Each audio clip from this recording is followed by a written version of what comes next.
Greetings and salutations, ladies and gentlemen. So I want to talk about a very important topic today that comes across the dashboard every day with me when I'm working with clients. And it's about our thoughts, it's about our emotions. Here's the deal.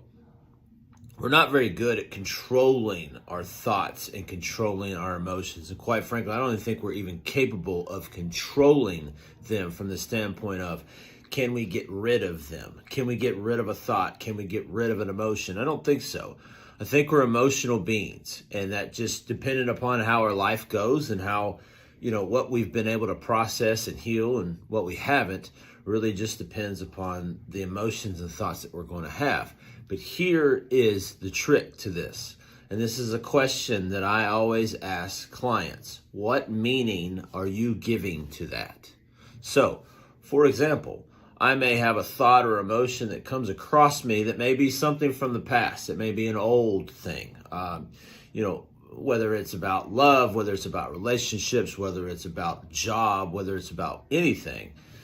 A thought may come across that may be something from the past, something that I felt in the past. That may not have, I may not regularly feel, but it does come across depending upon the situation. So it's my responsibility that I can either give meaning to that, meaning it means something to me, or I can pass it off as it doesn't mean anything at all.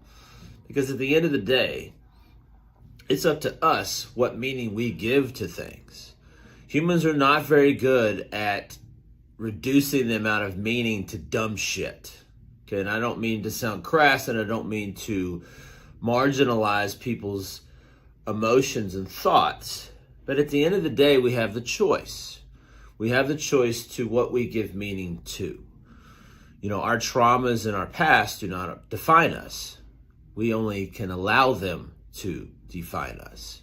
How other people see us is only their experience of us through themselves. Again, we can choose to give meaning to that, or we can choose not to. It becomes difficult when it is people that we trust, people that are supposed to be caretakers of us, parents, family, siblings, best friends, inner circle, whatever. At the end of the day, it's our responsibility. And actually, a great thing about us is we can give meaning to something or not. So I challenge you. The next time the thoughts that come across your dashboard that give you the most trouble, the emotions that come across your dashboard, accept them. Allow them to be there. Don't sedate them. Don't run from them, because that means they're just going to come back twofold. But allow them to be there. But at the same time, ask yourself, what meaning am I giving to this? Am I allowing this to have control over me? Most of the thoughts that we have are just not even true. They're not even a true narrative about who we are. It may have been something that somebody else said. It may have been something that we allowed someone else to make us feel. But at the end of the day, most of them are not true. But yet we walk around with them like an albatross, constantly looking for evidence to prove this narrative. What meaning are you giving to that? Get a piece of paper, get a pen. I have clients do this all the time. Get the journal out, write it out, whatever it may be, whatever that emotion may be, whatever that thought may be that's reoccurring, whatever the narrative is. What meaning are you giving to that? You can choose to give less meaning to it over the course of time. You will then find you will be more at peace. So we really have a choice. We're going to either choose our peace and freedom, which are the same thing, or our imprisonment by our thoughts and our emotions. Completely up to us. Everyone has a different story. Everyone has a different circumstance.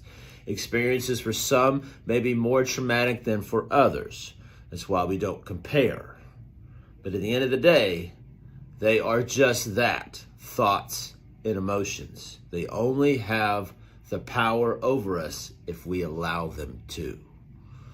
If this is something that you struggle with, which is the majority of all of us at one time or another, I challenge you to reach out to me because I would love to have a conversation with you about it.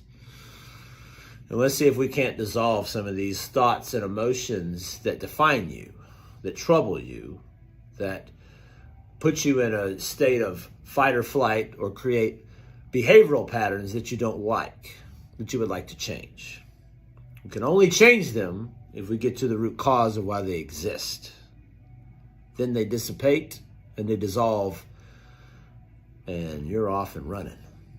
So please reach out, DM, comment on this video, whatever the case may be. I wish everybody a happy and a healthy day. Buff Gandhi, I'm out.